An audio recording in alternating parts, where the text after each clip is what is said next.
അപ്പം യാത്രയുടെ ക്ഷീണം കൊണ്ട് ഞാൻ കിടന്നുറങ്ങി. ഇച്ചിരി കഴിഞ്ഞപ്പം ഈ സാറും അവരുടെ മകനും കൂടി കുറച്ച് ചപ്പാത്തിയും ഡാല് കറിയൊക്കെ ആയിട്ട് വന്നേ.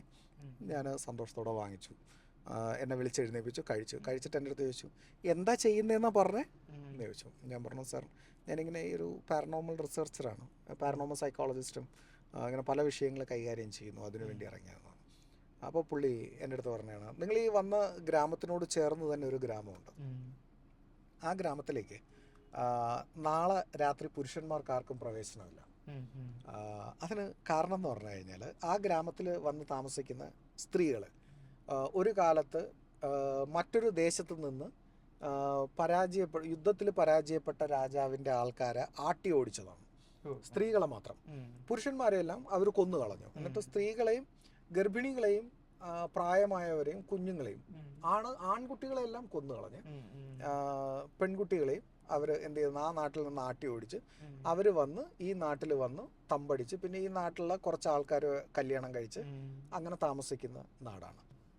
ഇവർ എല്ലാ 20-23 വർഷം കൂടുമ്പോഴും ഒരു പെൺകുട്ടിയെ, ഏറ്റവും സുന്ദരിയായ ലക്ഷണമൊത്തൊരു പെൺകുട്ടിയെ തിരഞ്ഞെടുക്കും. അത് പ്രത്യേകതയുണ്ട്. അവളുടെ ദേഹത്തിലെ മറുകിനും മച്ചിനും വരെ പ്രാധാന്യമാണ്, ദേഹത്തുള്ള പാടുകൾ. ഭയങ്കരമായിട്ട് അവർ ശ്രദ്ധിച്ചിട്ട് ഒരാളെ തിരഞ്ഞെടുത്തിട്ട് ഇവളെ മറ്റു പുരുഷന്മാർ തൊടാനോ കാണാനോ, ഇപ്പം സ്കൂളിൽ പോകുമ്പോഴൊക്കെ കണ്ടെന്നല്ലാതെ നമ്മൾ പേഴ്സണലി നിന്ന് സംസാരിക്കാനോ ഒന്നും നമുക്ക് ആർക്കും അധികാരമില്ല, ഈ പെണ്ണിനും അധികാരമില്ല. ഇവളെ കൊണ്ടുവരികയും കൊണ്ടുപോവുകയും ചെയ്യുന്നത് ഈ സ്ത്രീകൾ തന്നെയാണ്. ഇത് എല്ലാ 23-ാമത്തെ വയസ്സ് കഴിഞ്ഞാൽ ഈ പെൺകുട്ടി സ്വതന്ത്രയാണ്. ഈ എന്താണ്, ഈ മോഹിനി എന്ന് പറഞ്ഞിട്ടൊരു ദേവതയുണ്ട്, ഈ വശീകരണത്തിന്റെ ദേവത. അവരെ പൂജിച്ചാണ് ഈ കുട്ടി കഴിയുന്നത്.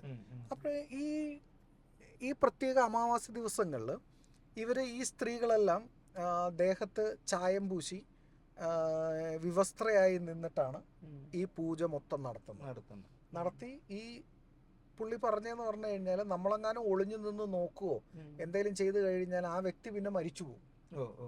അത് അങ്ങനെയാണ്. പ്രത്യേകിച്ച് നമ്മുടെ കേരളത്തിൽ ഒരു രാജാവ് നശിപ്പിച്ച് കളഞ്ഞ ഒരു കുടുംബത്തിൻ്റെ തായ് വഴി ആ രാജാവ് പുനർജനിക്കുന്നതിന് വേണ്ടി കാത്തിരിക്കുകയും അതിനുവേണ്ടി മാന്ത്രികങ്ങളും കർമ്മങ്ങളും ചെയ്ത് ഇതുപോലൊരു പെൺകുട്ടിയെ വളർത്തുന്നുണ്ട് എന്നാണ് കേട്ടുകേൾവി.